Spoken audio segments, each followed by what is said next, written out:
Bismillahirrahmanirrahim. Assalamualaikum dan salam sejahtera untuk teman-teman pelayar yang berkesempatan bersama dengan saya malam ini. Khabar, saya mendoakan agar anda semua sihat.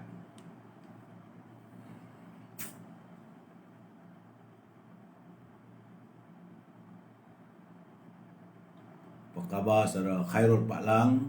Waalaikumsalam. Mizi Aziz, Mizi sihat ke? Mustafa Ilyas, Harimau Berantai. Waalaikumsalam. Saudara Muhammad Fuad. Terima kasih. Saudara Amaluddin Segi. Waalaikumsalam. Yu Sulpin, how are you yo? Semoga sihat sejahtera. Radin Razak, Muhammad Razi, Yuan Kasim, Syarifuddin Syahari, Roslila, Hamizah Adnan, Hafi Ikhwan, Raban Tebin, Saudara Yuan Kasim, salam mubarak ya.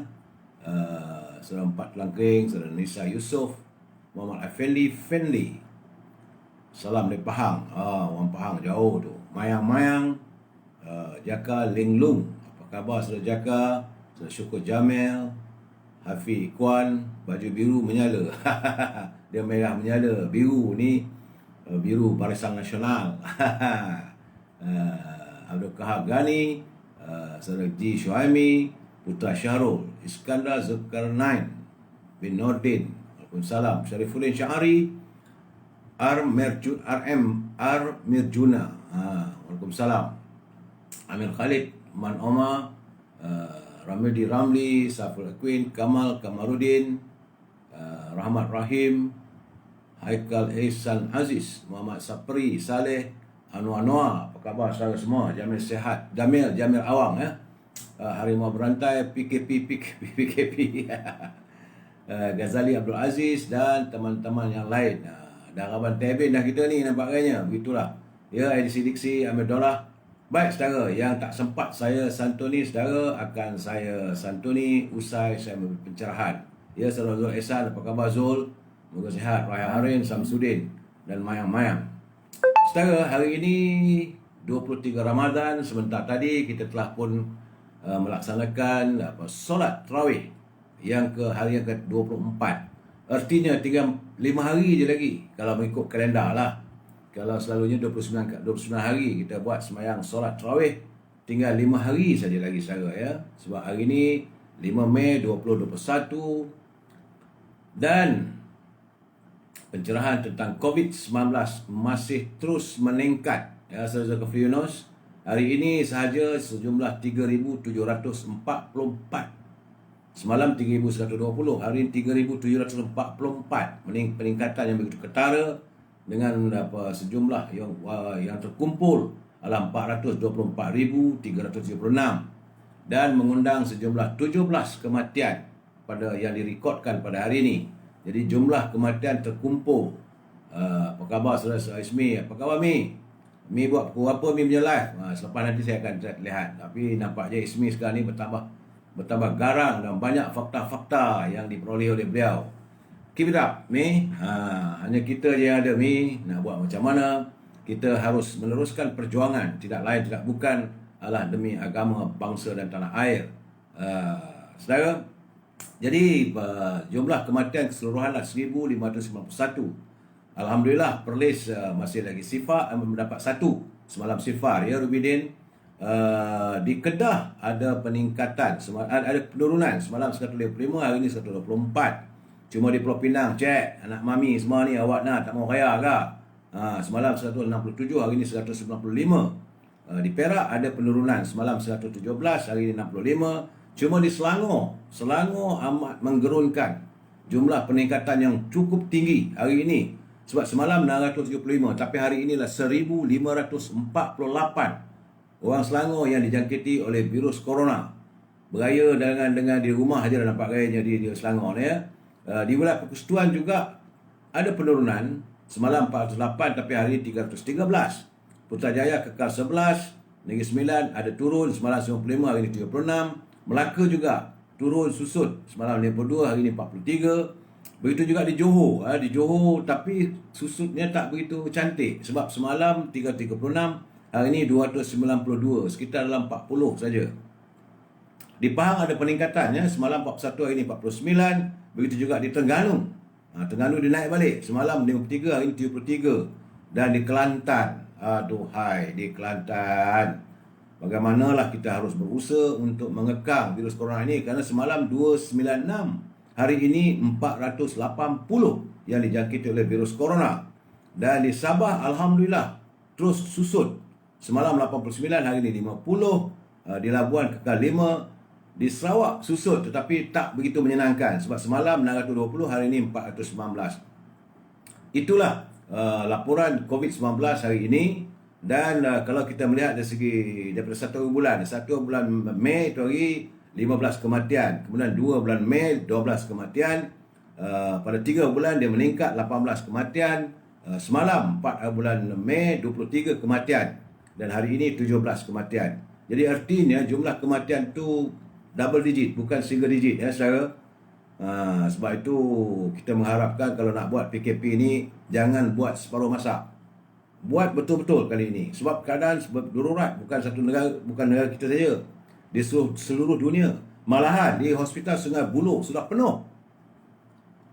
Katil-katil di Hospital Sungai Buloh saya dapat laporan penuh, mengakibatkan bahawa sebahagian daripada pesakit-pesakit telah dipindahkan ke Hospital Tengku Ampuan Afzan di Kuantan, Pahang. Artinya Hospital Sungai Buloh tak dapat lagi menampung jumlah pesakit yang dijangkiti oleh COVID-19. Ini membahayakan. Dan saya agak terkesan apabila kerajaan mengatakan mereka tidak pasti apakah fasa ketiga pelan vaksinasi negara boleh bermula pada bulan Mei ini seperti yang dijadualkan. Jadi tak tahulah kita macam mana. Setakat semalam Kerajaan Perikatan Nasional telah melengkapkan vaksinasi bagi 589,951 orang ataupun 25%. Kena ingat kita beli vaksin tu banyak. Banyak wang telah habis. Dan saya menerima kiriman juga dalam bahasa Inggeris, dia kata the virus is back. Virus corona sudah kembali, gelombangnya kembali menjengah negara kita. Jadi kita harus kuat untuk menentang virus corona ini. Dan sebab kali ini apabila seseorang yang di-attack ataupun dijangkiti virus corona, mereka tidak lagi batuk ataupun demam ataupun sakit-sakit sendi ataupun rasa lemah, tetapi malahan tidak juga boleh dikatakan hanya tiada kehilangan selera ataupun deria rasa sudah berkurangan, dia akan attack berterusan. Jadi saudara hati-hati sebab banyak kali ini, gelombang kali ini adalah mengundang kematian. Saudara harus berhati-hati ya, sebab COVID-19 ini amat berbahaya.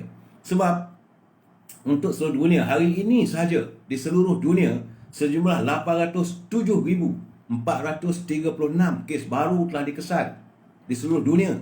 Dan jumlah mereka yang menemui maut kesan daripada COVID-19 ini sudah mencecah 3,230,178 orang. Ini yang disesahkan oleh Badan Kesihatan Dunia. India saja untuk hari ini sejumlah 382,146 kes baru yang direkodkan. Jadi kita harus berusaha memutuskan jaringan ini, dan cara terbaik kita tutuplah lapangan terbang kita, pelabuhan-pelabuhan, tempat kemasukan. Kalau ada daripada warga India, terus kita kuarantin. Jagalah rakyat kita. Kita jaga diri kita. Kita jaga warga kita. Tak usah fikir soal lain. Nak fikir apa lagi dalam keadaan sekarang ni? Dunia apa semua merosot dia punya ekonominya. Sebab itu saya ingin memberi sedikit pencerahan tentang Sekatan Jalan Raya MCO 3.0. Iaitu untuk IPD Pilihan Jaya, sekatan dilakukan di Tol Sungai Buloh yang nak keluar. Kemudian di Tol Kota Damansara, Tol Damansara dan Tol Subang. Kalau nak keluar dari Subang tu ada sekatan untuk IPD Shah Alam, iaitu di plaza untuk masuk ke Shah Alam, keluar masuk ke Shah Alam ada sekatannya. Plaza Tol Setia Alam, dua hala. Di Kelang, IPD Kelang Utara, Plaza Tol Bukit Raja. Kemudian di hadapan Ion Bukit Raja, Batu 10 Jalan Kapar. Kemudian di IPD Sungai Buloh, Plaza Hospital Sungai Buloh. Plaza Hospital Sungai Buloh ni keluar masuk ada dua hala. Kemudian begitu juga di Rawang, tol di Rawang ada sekatan keluar masuk. Jalan Selangor dikepung kilometer 12 berhadapan dengan Petron. Kemudian jalan Sungai Buloh ke Shah Alam berhadapan dengan stesen minyak Shell. Di Gombak Plaza Tun Rawang kedua hala, arah Rawang ke Kuala Lumpur, dari arah Kuala Lumpur ke Rawang dua-dua hala, jalan utama Desa Amanpuri. Di Serdang Bandar Kinrara, LRT BK5, Jalan Puchong di Kelang Lama, hadapan Telekom Puchong, Jalan Putra Permai Harapan Nahrim Serdang, Jalan Utama Serang Jaya, di hadapan Maybank Seri Kembangan. IPD Kajang pula hadapan Balai Polis Beranang, Jalan Meroga Mantin, Plaza Tol Bandar Seri Putra, Plaza Tol Kajang, Jalan Keluar Tol Eco Majestic, Plaza Tol Bangi, Lebuh Raya Bes Raya, IPD Sepang, dinilai Bandar Baru Salak Tinggi, keluar masuk dua-dua hala, Tol Serimas dekat Pekan Salak, dan Jalan Salak Kampung Jijan. IPD di Sabak Bernam di kilometer 74 Jalan Kelang ke Teluk Intan. Kemudian Jalan Lama Kuala Selangor ke Sungai Besar, Jalan Besar kilometer 113 Kelang ke Teluk Intan. IPD Subang, Plaza Tol USJ 8 di Elite dulu. Kemudian Plaza Tol Putra High di IPD Ampang, Jalan Hadapan Desa, Jalan Ampang masuk ke Ampang, Jalan Pandan Indah, MRR2 di hadapan Petronas, di Kelanggit laluan utama dari Gombak ke Ampang. IPD Kuala Langat di Bandar Saujana Putra, Jalan Sijangkang, Tol SKVE, Jalan Seri Cedik hadapan Tok Kung Cina, dia hadapan Petronas Olak Lempit. IPD Kuala Selangor, Plaza Tol Ijo, hadapan Balai Polis Tanjung Karang, dua-dua hala. IPD KLIA, Jalan Labuhan Dagang, Jalan Nilai Labuhan Dagang keluar masuk, dua-dua hala.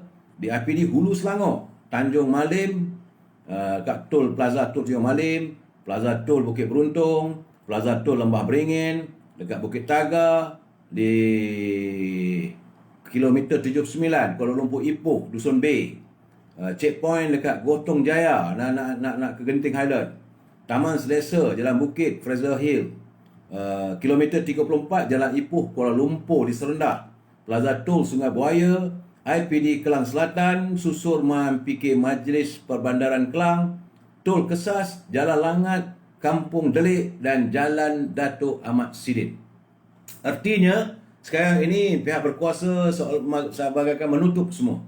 Jadi saudara harus berhati-hati, pastikan anda mengikuti apa juga SOP yang di Noraidah Kamarudin. Kelab malam tutup, tak ada, saya tak ada laporan.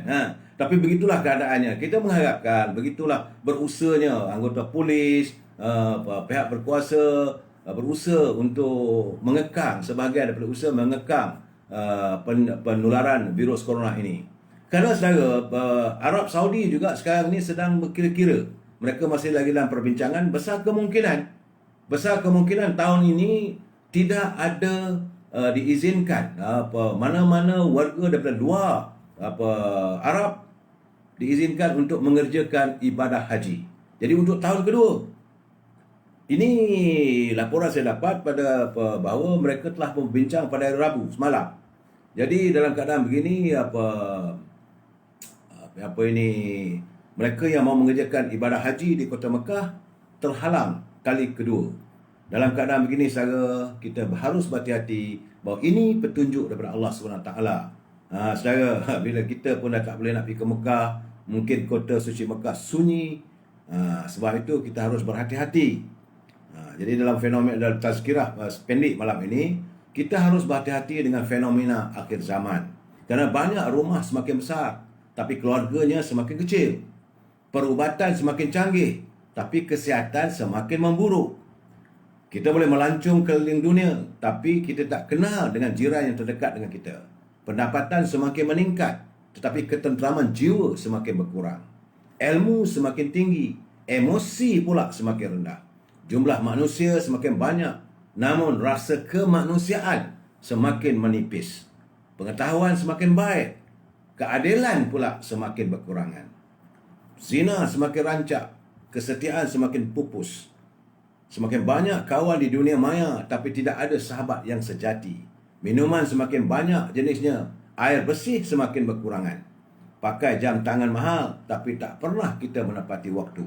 Ilmu semakin tersebar, adab dan akhlak semakin lenyap. Belajar semakin mudah, guru semakin tidak dihargai. Teknologi semakin canggih, fitnah dan aib semakin tersebar. Orang yang rendah ilmu banyak bercakap, orang yang tinggi ilmunya banyak mendiamkan diri. Jadi semua ini harus menyedarkan kita bahawa kita berada dalam suasana yang bagaimana. Jadi saya harap kita ambillah iktibar daripada apa yang nyatakan bahawa kita berada dalam suasana dunia di akhir zaman. Saudara, usai tazkirah pendek, jangan lupa e-commerce. Hubungi Azhar 01-330-41241. Berniaga diteruskan. Walaupun COVID ke apa pun, jadi perniagaan perlu dijalankan. Carilah rezeki yang halal. Kalau hubungi Azhar, jangan lupa rendang tok, baulu berdal, hasil ibunya. Ataupun saudara mahu mewawarkan produk saudara, silalah berhubung dengan Azhar 01-330-41241. Ataupun Siti Farehah 017-711-4300. Siti Farehah 017-711-4300. Jangan lupa dendeng manis Siti Farehah. Ataupun kalau saudara memerlukan buah-buah yang segar untuk di Lembah Kelang, boleh berhubung dengan Syauqi 012-357-5703. Selesai e-commerce, kalau saudara ada produk, berhubunglah dengan Azhar ataupun Siti Farehah. Saya tak ada masalah untuk mewawarkan produk saudara. Baik saudara, salam impian moratorium dan kumpulan wang simpanan pekerja RM10,000. Hari ini hari Khamis. Hari ini 5 bulan. Daripada 3 bulan, 4 bulan, 5 bulan. Apakah anda sudah memperolehi wang yang anda minta daripada kumpulan simpanan pekerja? Apakah masih dapat ataupun masih tertunggu-tunggu? Saya mengharapkan supaya saudara dapat memperolehi segera pengeluaran wang anda yang tersimpan di kumpulan wang simpanan pekerja. Tapi bila dapat duit nanti, janganlah berbelanja habis-habisan. Simpan. Kita harus berbelanja yang kita perlu. Spend what you need. It is not what you want. Jangan ikut hati ya. Ya saudara Azhar.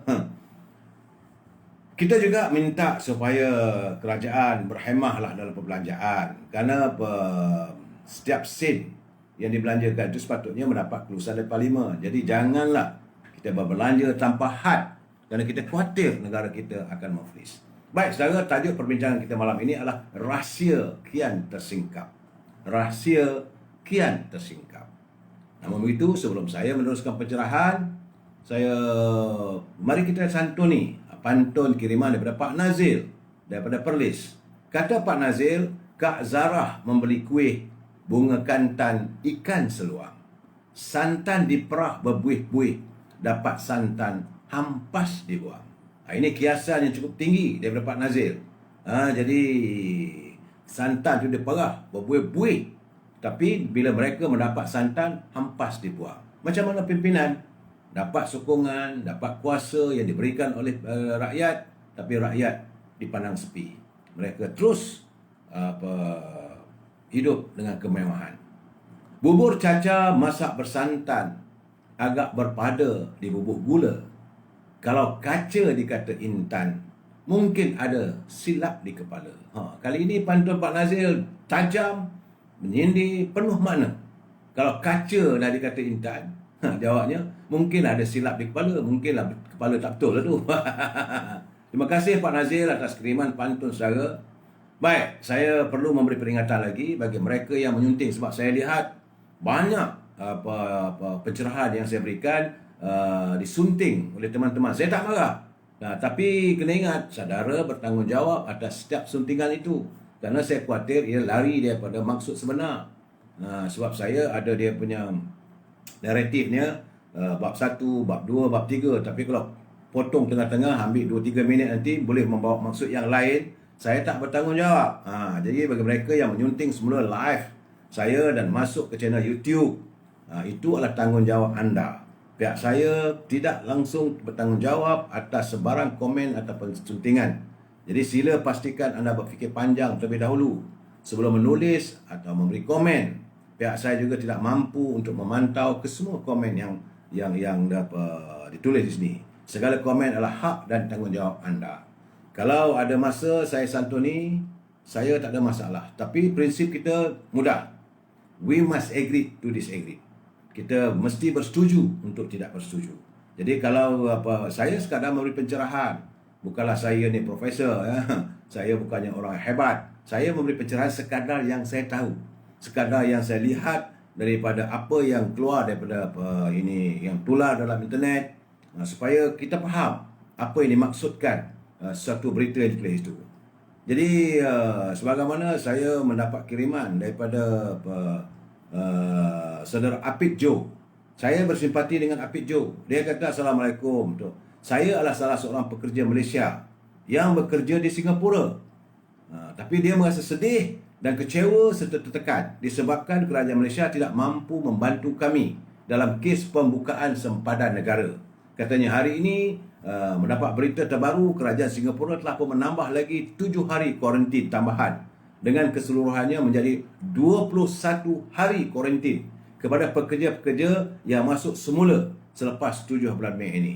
Jadi ini tentulah mendatangkan kesukaran. Saya harap Datuk Hasni selaku Menteri Besar di Johor serta Datuk Seri Syamuddin silalah mengadakan perbincangan dengan pihak counterpart kita di Singapura. Kerana sekarang ni amat tidak masuk akal untuk buang duit sebanyak itu katanya untuk meneruskan pekerjaan kami semula. Jadi dalam keadaan begini beliau menzahirkan Apit Jo menzahirkan kecewaan. Ini kena ingat ya saudara, ramai warga kita yang bekerja di Singapura. Tapi bila kita tutup pintu kita dan kita meletakkan kuarantin 14 hari, sekarang ni Singapura tambah lagi 7 hari jadi 21 hari. Itulah keadaan yang dialami oleh warga kita yang nak cari rezeki, tak dapat cari rezeki di negeri sendiri, terpaksalah merantau negeri orang. Sebab itu sekarang ni saya amat bersimpati. Saya tular banyak cerita sekarang ni saya melihat nak cari anak-anak muda. Saya amat bersimpati dengan anak-anak muda yang hilang pekerjaan. Mereka cuba untuk berniaga kecil-kecilan, bukan nak berniaga besar-besar, bukan berniaga import-eksport. Tapi setiap kali mereka membuka perniagaan, ada sahaja masalah dengan pihak berkuasa yang merampas dia punya peralatan perniagaan, barangan. Hari itu bukan saja mereka hilang perniagaan, malahan rugi. Sebab saya lihat bahawa pihak penguasa, jadi pihak penguasa ni kena tengoklah. Jangan sekali-kali kita nak tunjuk angkuh bahawa kita ni tengah berkuasa ni, maka anak-anak muda nak berniaga pun rampas, bertindak melulu seolah akulah yang berkuasa. Jadi anda manusia apa ni sebenarnya? Tak ada langsung meletakkan pemikiran. Cuba bertanya dengan mereka, kenapa tak dapat lesen? Beri mereka jalan bagaimana untuk mendapatkan permit perniagaan sementara. Kalaulah perniagaan mereka mengganggu lalu lintas, bagi mereka itu kawasannya, kenapa buat di sini? Kenapa tidak berbincang? Kenapa mesti datang dengan van, dengan lori, terus angkut punggah, terus lingkup perniagaan kawan tu. Dia mencari duit, bukan senang mencari modal untuk beli meja, untuk beli peralatan, tapi dia rampas. Dalam keadaan sekarang, kalau negara kita okey, ekonomi kita okey, maka saya tidaklah kalau mereka degil juga, okeylah ambil tindakan begitu. Tapi saya melihat seolah-olah macam ada dendam antara penguatkuasa bandaraya atau majlis pembandaran, seolah-olah mereka berdendam dengan peniaga-peniaga kecil. Sedangkan kalau kita tengok dekat kedai-kedai mamak tu, terbuka dia punya kursi meja, melangkaui tempat laluan jalan, boleh. Kedai-kedai makan, saya bukan nak resis ya, tapi saya melihat kenapa warga kita dilayan sebegitu rupa oleh penguatkuasa.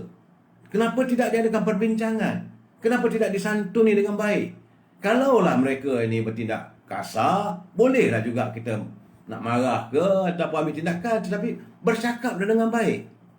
Ini gerombolan datang. Jadi berniaga kat wilayah persekutuan Tasik Anwar Musa terbaik. Saudara Kamal Muhammad Noh, saya tak tahu. Saya tak tahu benda begitu. Tapi yang saya nampak itulah tutup sana, tutup sini. Adakah sewajarnya pihak berkuasa ada toleransi, bersikap adil dan bertolak ansur. Bukan terus kepung dan cuba rampas. Apakah itu tindakan baik atau tindakan yang saya nampak? Jangan sampai rakyat menciptakan tsunami berkumpulan, berarak di mana-mana. Jangan. Sebab orang dalam keadaan susah sekarang. Bukan perangi COVID, tapi perangi dengan peniaga. Itu keadaannya. Kita okey, kita nak memerangi COVID, okey, ada SOP-nya, pakai pelitup muka, ada tempat, ada register dan sebagainya. Ikut. Kadang-kadang mereka ni dalam keadaan terdesak begini, mereka pun kadang-kadang hilang pemikiran. Bantulah, guide, asuh mereka. Ini tidak. Dan hari ini mulai besok 6 Mei seluruh sekolah di negeri Selangor ditutup. Sehingga daripada 6 Mei sehingga 12 Jun. Dan bermula 8 Mei mengikut penjelasan daripada Datuk Menteri Besar, dia kata semua bazar Ramadan tidak dibenarkan beroperasi mulai 8 Mei. Jadi kalau itulah yang dilakukan di seluruh negeri Selangor, Datuk Menteri Besar, Datuk Amiruddin, saya nak tanya, apakah ada bantuan dari kerajaan negeri? Jangan tahu nak tutup saja. Kerana saya nak tutup dia orang meniaga, tapi mulut anak-anak dan keluarganya tenganga. Mereka perlu mencari sumber untuk membawa pulangan. Janganlah. Jadi kedai makan dan restoran macam mana? Milik bukan orang kita. Nah, saya mohon pencerahan lah. Kita minta pencerahan daripada kerajaan negeri Selangor. Berapa lama pula nak tutup? Kedai makan bagaimana? Kedai teh tarik macam mana? Restoran macam mana? Jangan pasar malam dan pasar Ramadan saja yang jadi mangsa. Mereka mendapat pendapatan terlalu sedikit. Datang pula tu rampas. Di bandar ramai aja beli. Itu keadaannya saudara, ya. Jadi dalam keadaan begini, menteri, Datuk Bandar, serta ketua-ketua kuasa dia orang bandaraya. Tahu dah kata tadi bandaraya ni ekor je okey atau jangan usah. Tak. Ni saya dapat kiriman. Dia kata menteri, tentulah menteri wilayah persekutuannya tak jangan usah. Datuk Bandar serta pengok-pengok kuasa dia bandaraya Kuala Lumpur. Jangan lalu gitu aja. Cuba lihat. Ini saya nak bagi tahu sebab kiriman dia kata cuba lalulah berhampir dengan sebuah restoran. Nama restoran itu restoran Hokkaido yang menjual seafood. Lihat macam mana kursi-kursi meja dia sampai ke atas jalan raya. Kenapa tak angkut? Jadi jangan sembang lah. Kerana kalau dengan orang kita ni, kamu buat tegas. Kerana yang meniaga tu bukan orang Melayu. Saya bukan nak bersikap rasis. Tapi di sinilah saya melihat kadang-kadangnya ada double standard. Ada dua kasta. Satu yang rakyat marhaen punya, yang satu tokoh-tokoh besar. Jadi saya memang bersimpati dengan peniaga kecil. Mak ni 500 tu. 500 tu saya tak tahulah apa dia punya 500 tu. Saudara Mak Aizat, apa yang saudara masukkan 500 kena fine lagi, seksa jiwa mereka. Jadi kalau anda tidak mampu untuk menyelesaikan kedai-kedai yang bertaraf besar yang perniagaannya, anda jangan bertindak pada peniaga-peniaga kecil. Mereka rakyat, mereka manusia. Dalam keadaan sekarang Selangor restoran buka sampai 12 malam, tapi hanya take away. Okey, kalau kita tak ada masalah. Kalau restoran buka, kenapa di pasar Ramadan tak boleh buka? Ambil take away je lah. Mana boleh makan pula? Cuma SOP kena betul. Buat betul-betul. Ini keadaannya sekarang ni. Eloklah menteri wilayah ni kalau tak ada. Jangan pura-pura lah. Jangan double standard. Jangan ada kluster tokeh berduit di Julang. Kluster tokeh marahin, kau orang anjingkan, kau rembat, kau rampas, kau angkut.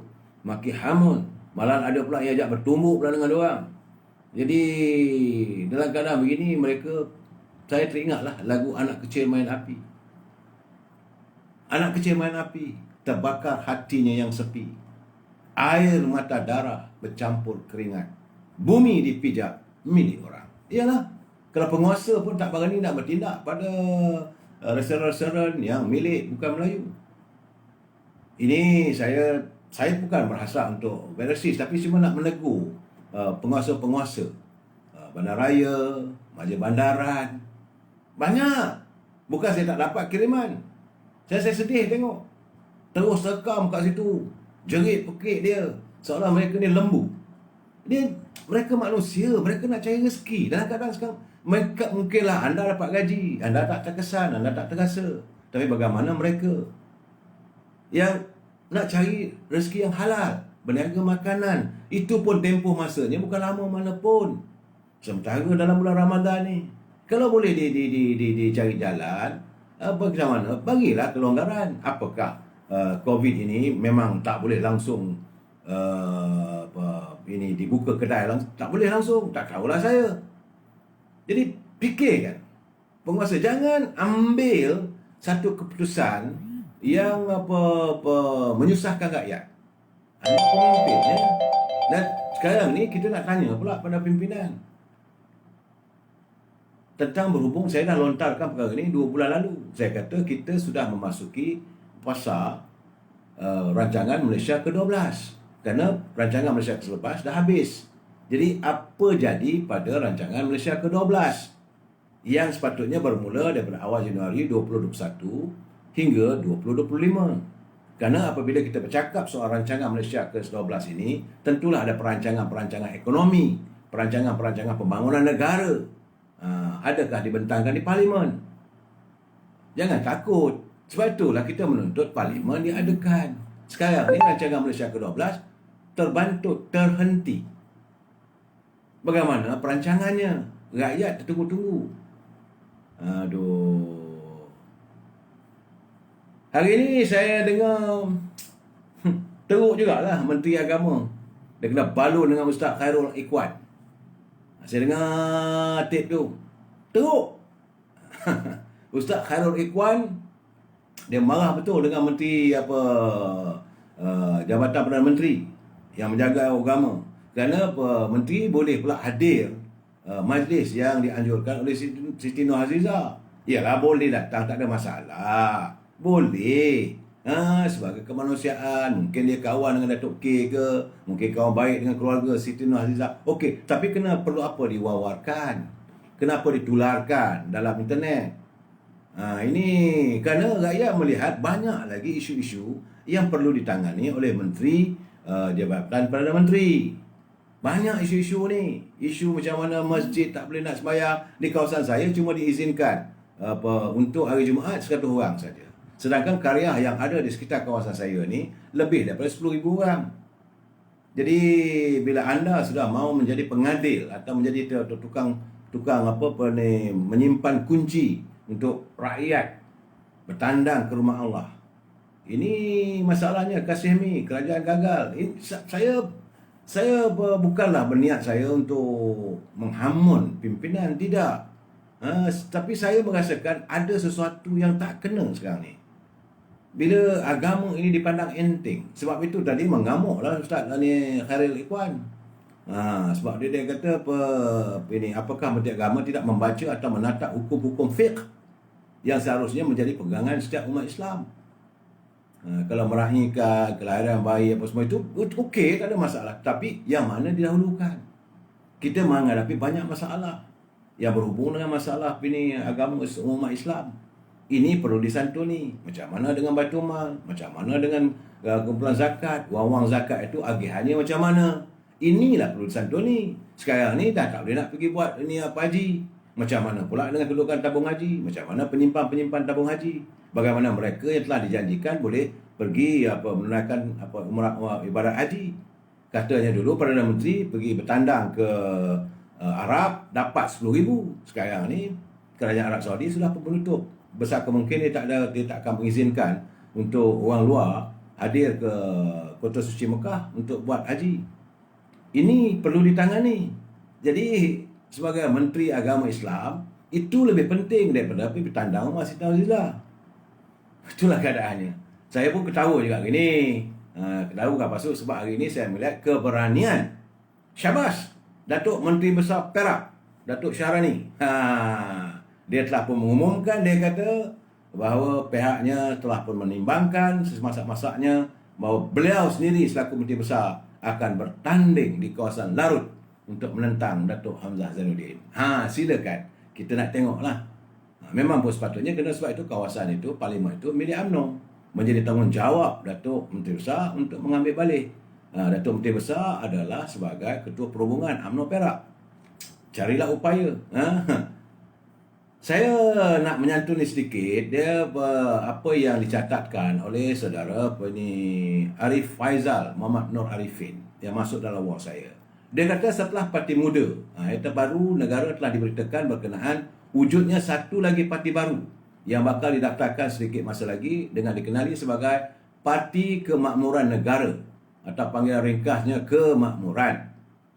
Jadi berdasarkan penerangan daripada Presiden parti itu juga, iaitu Kapten Syahrul Omar, dinyatakan Parti Kemakmuran telah menyasarkan sekurang-kurangnya untuk bertanding sebanyak 50 kursi parlimen dalam PRU 15. Cuma saya nak tanya, bila pilihan raya ni? Ada ke tahun ni? Saya nampak tak ada. Kalau ikut saya punya bacaan, besar kemungkinan akan ditangguh sampai 2023. Sebab kalau buat panggil sekarang ni, uyup. Sebab itu mereka tidak mahu mengadakan persidangan parlimen. Mereka harus bertahan. Ini perangkat sekarang bertahan. Jadi apa pandangan dari satu sudut pula, meskipun negara ini mengamalkan sistem demokrasi, namun ia secara tidak langsung akan menjadikan jurang perpecahan di kalangan masyarakat semakin luas, semakin melebar. Dan lebih dikuatiri lagi sekiranya hari ini veteran-veteran tentera ini mula berkecimpung dalam politik. Maka tidak mustahil pula lepas ini akan muncul pula para parti-parti politik pesara penjawat-penjawat awam. Seterusnya disusuli pula oleh parti pekerja buruh, parti peniaga. Dan macam-macam parti lah timbul kat Malaysia ni. Itu pandangan daripada. Jadi saya melihat bahawa warga tentera nak masuk politik tak ada masalah. Tapi masuk nak bertanding, adakah kerana mereka ada dendam? Persoalan saya, apakah mereka juga ada sesuatu yang mahu dilontarkan, yang mahu dinyatakan bahawa ada sesuatu yang terpendam di hati mereka. Maka akhirnya mereka menubuhkan parti-parti politik untuk bertanding. Jadi apakah wujud agenda di sebalik tabir daripada pihak tertentu yang licik dan menjadi dalang untuk menjalankan strategi pecah dan perintah agar memudahkan penguasaan ke atas politik negara ini satu masa akan menjadi sasarannya.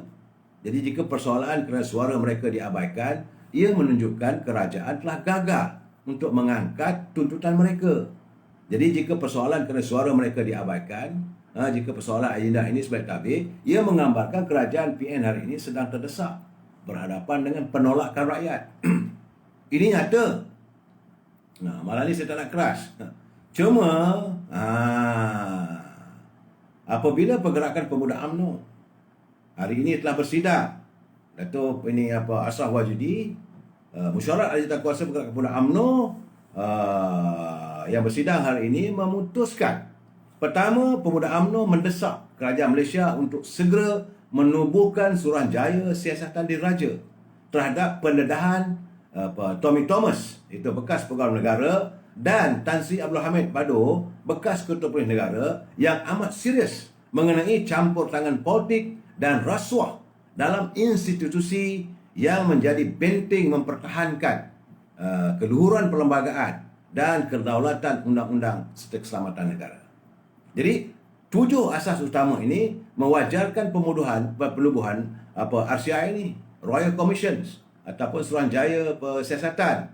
Itu pertama, penyalahgunaan kuasa dalam isu pelantikan hakim dan posisi-posisi penting dalam polis diraja Malaysia. Pemuda sudah melihat ada kepincangan di situ. Kemudian kebebasan badan kehakiman dan institusi memelihara keselamatan negara, khususnya polis diraja Malaysia.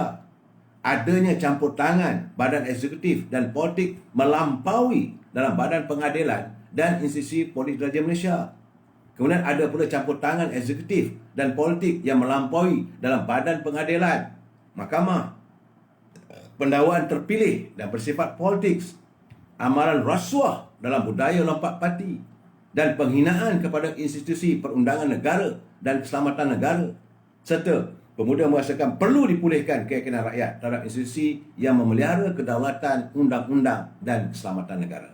Sebab pergerakan pemuda UMNO sudah melihat bahawa kepincangan ini bertambah teruk. Memang sekarang ni kita dalam keadaan teruk. Negara berada dalam keadaan begitu kucak-kacir.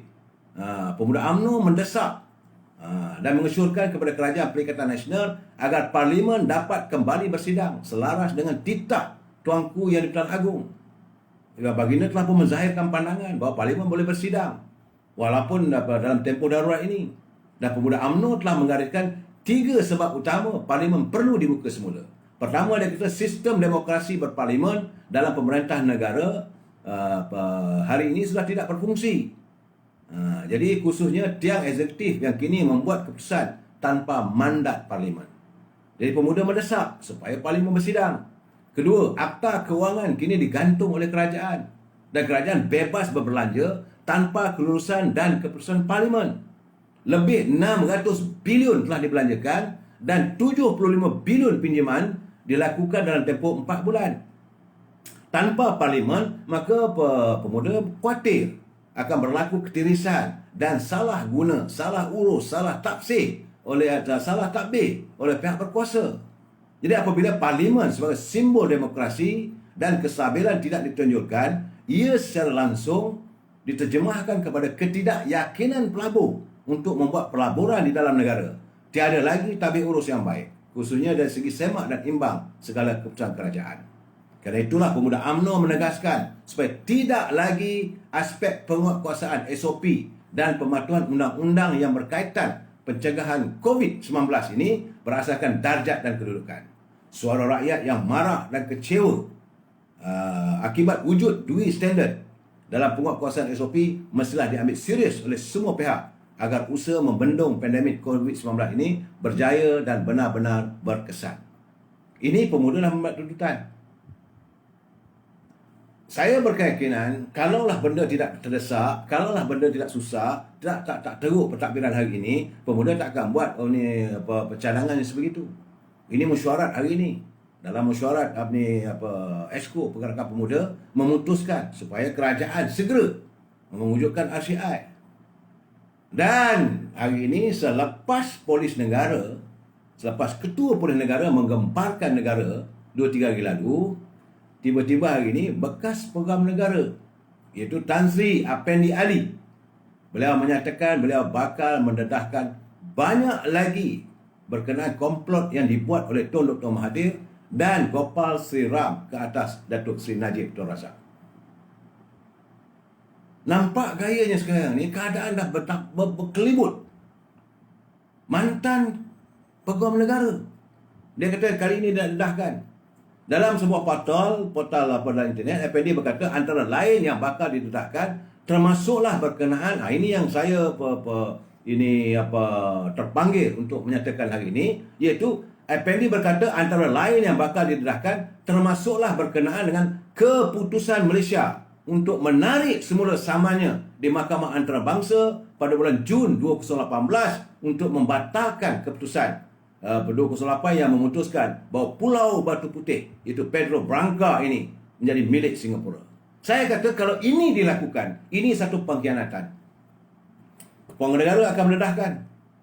Siapa yang terlibat, mereka adalah melakukan khianat pada negara. Mereka tidak lagi ada keikhlasan, mereka tidak setia pada negara ini. Kerana badan peguam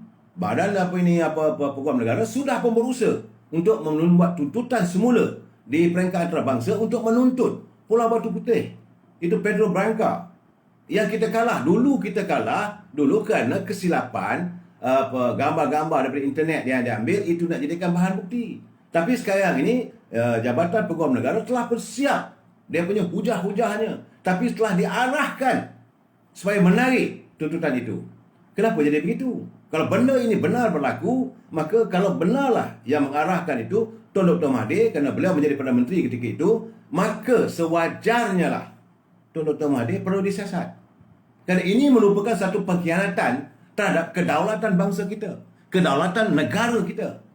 Macam mana perkara ini berlaku? Sebab itu katanya ada banyak perkara lain.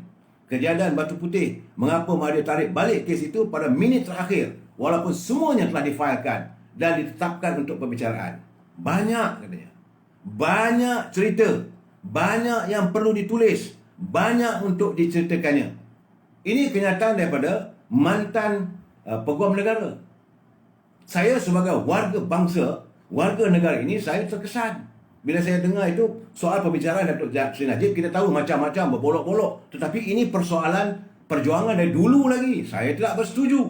Macam mana kita boleh meredakan? Macam mana kita boleh kalah di mahkamah di Hague?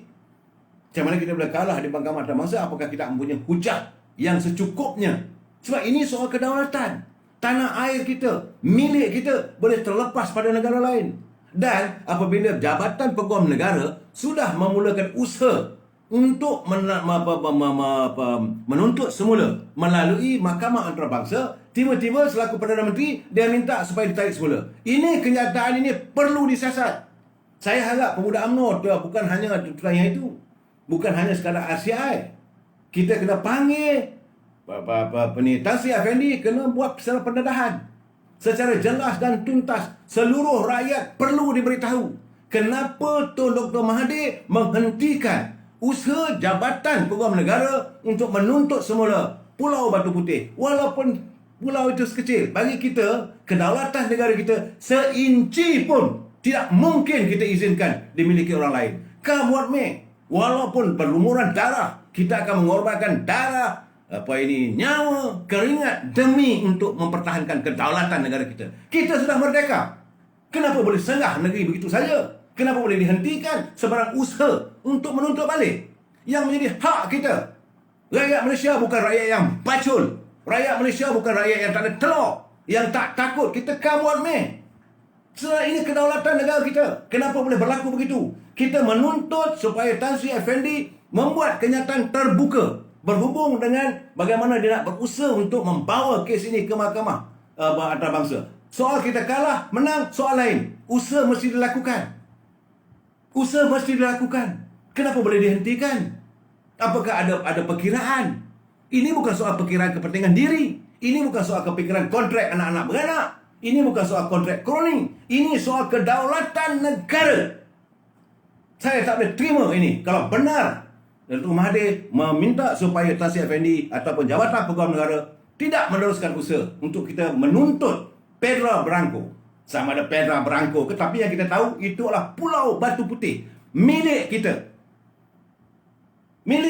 Pulau Batu Putih ini memanglah tanah jajahan kedaulatan Sultan Johor. Takkan kita boleh terlepas begitu saja. Mahkamah putuskan, putus diam. Sepatutnya masih ada usaha. Mesti dibawa balik. Kita tuntut semula. Mesti buat rayuan. Mungkin hakim khilaf dalam menentukan keputusannya. Mungkin kita juga khilaf dalam membuat pelbagai bukti-bukti. Marah saya ni.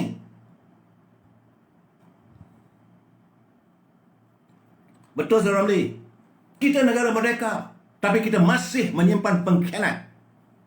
Sia-sia perjuangan datuk nenek kita menuntut kemerdekaan bila ada anak bangsanya meredhakan tanah airnya terlepas ke tangan orang lain dengan begitu mudah.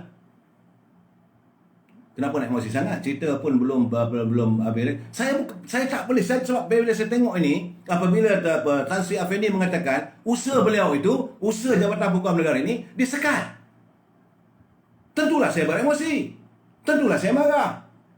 Dan kita minta supaya Tan Sri Effendi ini menyatakan secara terbuka. Tak boleh lindung-lindung. Dan kita minta Tun Dr. Mahathir juga mesti menjawab. Ini persoalan kedaulatan negara kita. Ini soal kedaulatan. Bukan main-main. Kita boleh bercakap lah, mungkinlah kita lah kena susah sekarang ni. Wang pun tak berapa nak ada. Tapi maruah mesti dipertahankan. Jangan sekali-kali kita menggadaikan maruah. Sebab itu saya tidak suka kalau ada ahli-ahli warga UMNO yang sanggup menjadi pengkhianat. Saya benci dengan mereka.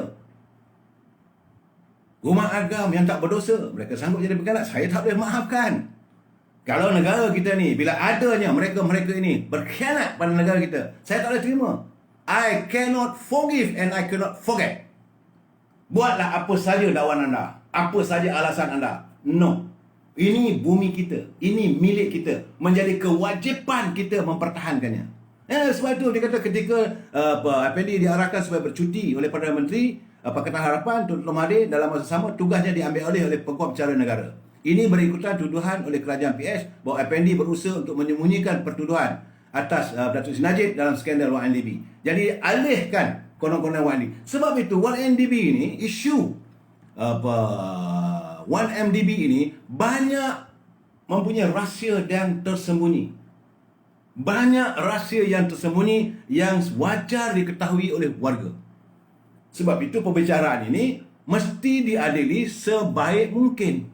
seadil mungkin. Sebab itu kita kata selagi Jolo tidak boleh dibawa ke muka pengadilan, selagi Tan Sri Azeti tidak dibenarkan dibawa ke muka pengadilan, selagi Nek Faizal tidak dibawa ke muka pengadilan, selagi segala dokumen-dokumen yang berada di mahkamah di Amerika itu tidak diizinkan untuk bawa ke muka pengadilan, maka pengadilan perbicaraan YNDB ini dilihat pincang.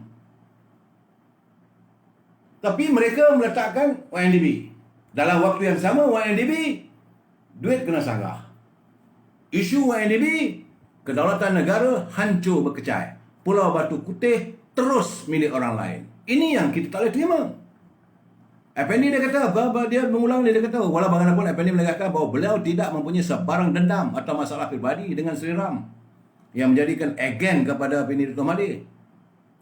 Ketika itu Effendi diarahkan supaya bercuti dan pada bulan dia kata, walau bagaimanapun Effendi menegaskan bahawa beliau tidak mempunyai sebarang dendam atau masalah pribadi dengan Sri Ram, kerana saya dapati Sri Ram bertindak seolah dia adalah AG, sedangkan dia bukan AG. Jadi perumpamaan dalam bahasa undang-undang, dia kata kasutnya terlalu besar untuk dirinya. Saya tidak ada dendam, tapi orang lain tak tahulah katanya. Malah Tan Sri Effendi mengulangi bahawa seluruh pertemuan antara dia dengan Tan Sri Ram ada dirakamkan dalam CCTV. Ini perlu disasat. Ini perlu disasat. Kerana perkara itu berlaku di rumahnya, di hadapan pengawalnya. Dan saya hanya bercakap mengenai kebenaran dan tidak takut apa-apa. Semua di sana ada katanya. Saya ada 7 pengawal waktu itu. Dan mereka terdiri dari bercawangan khas. Semua perbualan dirakam. Mereka terus menjadikan ini sebagai isu. Speaker Dewan Rakyat, Tan Sri Arif, ahli PAS dan bertanding sebagai calon PAS. Tidak ada siapa yang jadikan isu. Jadi mengapa pula jadikan isu? Jadi masalah sekarang ni, saya mohon kalau boleh, Tan Sri Effendi mesti tampil ke hadapan menceritakan yang benar. Sebab Tommy Thomas juga telah pun menceritakan benar.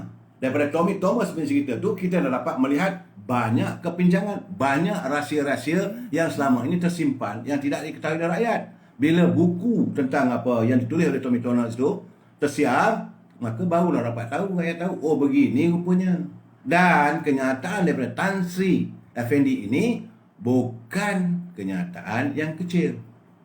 Setara.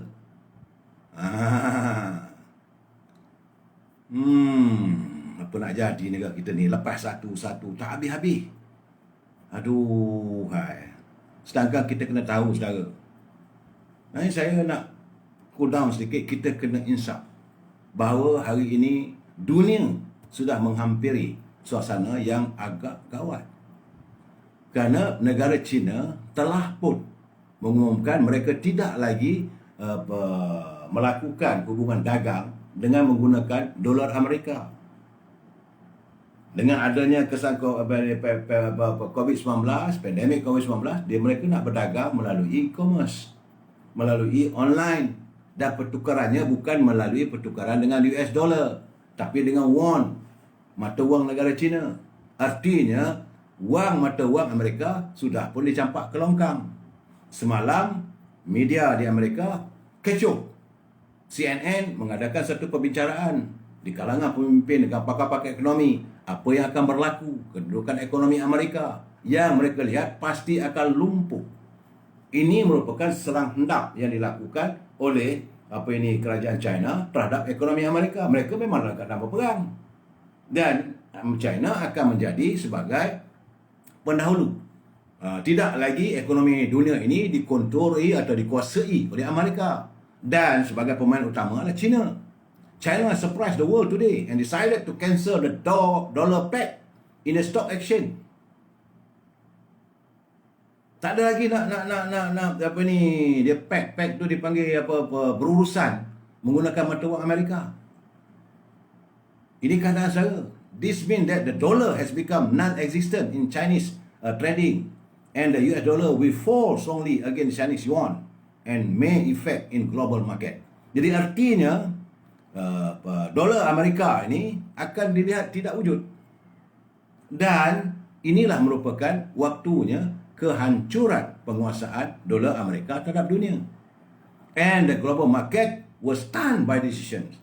Dan seluruh dunia terkejut, terpempan dengan keputusan begitu. Ini keadaan saya. Dia kata, the news was discussed today on the BBC World English Afternoon Program. It is an economic war. Ini bukan perang ekonomi. Dan that could lead the world to a devastating war. Dan ini juga membolehkan, mengundang wujudnya peperangan yang bercorak fizikal antara Amerika dengan China. Kita negara yang kecil, kita akan tersepit apabila mereka berlaku peperangan. Ingat dulu masa Perang Dunia Pertama, Kedua, kita juga terkesan. Dalam keadaan kita terkesan begini, janganlah pimpinan-pimpinan yang sedia ada ini melakukan khianat pada bangsanya, khianat pada negaranya. Sebab itu dalam keadaan sekarang ini kita perlu mencari seorang pemimpin yang benar-benar mempunyai kebijaksanaan untuk memimpin negara. Saya cakap terus terang dalam keadaan begini, suka tak suka, negara perlu membawa balik Yang Muhammad Mulia Tengku Razali berada dalam kerajaan. Kerana beliau berada dalam saat-saat negara kita membangun, kita pasca kemerdekaan negara, macam mana kita menyelesaikan masalah kita dengan negara China, kita dengan negara Amerika, sehingga beliau dilantik sebagai pengurusi Bank Dunia. Orang macam ini jangan kita buang ke tepi. Banyak lagi pengetahuan yang perlu digunakan oleh beliau untuk memperbaiki negara. Kita adalah negara berkecuali. Kita tidak mahu terjebak dalam peperangan. Kita adalah negara cinta damai. Kita mahukan perdamaian semua pihak. Kita hendakkan menunjukkan almarhum Tun Razak, Zofan, zon berkecuali dan zon bebas. Yang tak mahu adanya nuklear, tak mahu adanya tembakan bom itu dan bom ini, tak mahu. Kita hendak bumi kita ini, kawasan ASEAN ini dikenali sebagai zon kawasan yang bebas daripada sebarang ancaman peperangan. Orang lain nak berperang itu dia punya hal lah, tapi kalau keadaan dengan pimpinan yang ada hari ini, saya khawatir. Saya amat khawatir mereka mampu untuk menjalankan pentadbiran sebaik mungkin. Saya amat khawatir. Nak harapkan menteri-menteri yang ada sekarang ni, kalau saya tengok apa yang dapatan saya, Tuhan aja yang tahu. Hari ini saya ingat tak kurang daripada 2,000 yang minta supaya menteri-menteri UMNO segera berundur, kerana mereka melihat kesan daripada apa yang dilontarkan oleh Tan Sri Ahmed Badun, berlakunya campur tangan politik dalam pasukan Polri Diraja ini. Warga net minta supaya menteri-menteri UMNO berhentilah, sudahlah. Buat apa kita nak bersekongkol dengan mereka-mereka yang tidak mentadbir sebagaimana yang diharapkan melalui sistem demokrasi, raja berperlembagaan. Apabila adanya membeli, kononnya rasuah, macam semalam, tiba-tiba saja pengarah Suruhanjaya Pencegah Rasuah mengatakan lompat parti tak apa. Yang kita persoalkan, macam saya ingin repeat sekali lagi, yang kita persoalkan bukan nak lompat parti. Yang kita persoalkan, dia melompat kenapa? Apakah ada sogokan? Apakah ada imbuhan? Apakah ada urutan? Jika itu berlaku, maka tentulah elemen rasuah ada. Negara kita ni akan menjadi semakin rosak kalau tidak dibendung dengan segera. It's high time now. Ampun tuanku, it's high time now. Rakyat sekarang keadaan ekonomi begitu teruk. Betul, saya dengar kata nak bagi, tapi bila nak baginya? Rakyat, saya amat khawatir. Saya cukup bimbang. Sesuatu akan berlaku nanti, rakyat yang akan menderita. Sebab saya melihat apa yang kenyataan daripada Tan Sri Effendi ini, seperti beliau akan mengungkap. Duhai.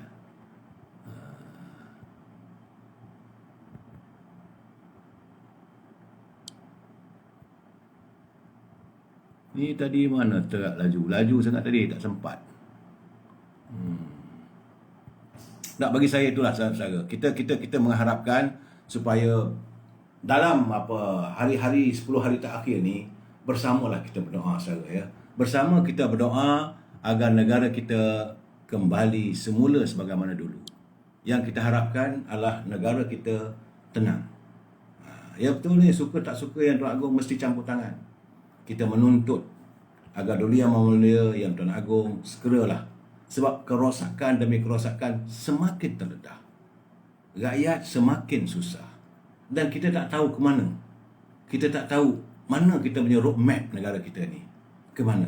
Dan apa yang kita lihat sekarang ni, rakyat sama rakyat sudah saling berantakan, saling tuduh-menuduh. parti itu tuduh parti ini, parti itu tuduh parti ini. Cukup-cukuplah kita berbalah sama kita. Saya mengharapkan marilah sempena bulan yang mulia ini kita carilah upaya supaya kita selesaikan masalah politik negara, kerana kita menghadapi cabaran dunia yang begitu menggusarkan saya apabila saya membaca kenyataan ekonomi daripada negara China, membaca kenyataan yang dibincangkan oleh BBC di London, oleh warga net di Amerika. Saya worried. Negara kita kecil, kita bukanlah superpower, tapi kita sentiasa sifat kita berkecuali. Jadi sebab saya jadi marah tadi sedikit tu bila saya menatap, bila Tan Sri Effendi mengatakan bahawa ada petualang-petualang yang seolah-olah menghalang usaha untuk kita menebus semula Petra Bianca ataupun Pulau Batu Putih yang menjadi milik kita. Dalam apa saja pun keadaannya, kita wajib mempertahankan bumi kita. Bumi kita milik kita. Kitalah yang harus mempertahankannya. Kita sambung lagi malam besok. Wabillahi taufiq wal hidayah. Assalamualaikum warahmatullahi wabarakatuh. Selamat berpuasa. Selamat malam.